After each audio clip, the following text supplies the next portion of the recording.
એક રેડિયમની શોધ કોણે કરી? જવાબ મેડમ ક્યુરી. 2 વિદ્યુત પ્રવાહની એકમ શું છે?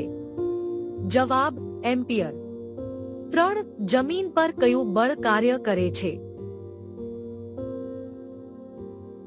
જવાબ ગુરુત્વાકર્ષણ બળ. 4 સૂર્ય શક્તિનો મુખ્ય સ્ત્રોત શું છે? જવાબ ન્યુક્લિયર ફ્યુઝન. 5 પાણીનો રાસાયણિક સૂત્ર શું છે? જવાબ 6. માનવ દેહમાં સૌથી મોટું અંગ કયું છે? જવાબ ત્વચા સ્કિન. 7 દૂધમાંથી પનીર બનાવવામાં કયો એસિડ ઉપયોગમાં લેવાય છે? જવાબ એસિટિક એસિડ. 8 બલ્બનો આવિષ્કાર કોણે કર્યું હતું? જવાબ થોમસ એલ્વા એડિસન. 9 ધ્વનિનો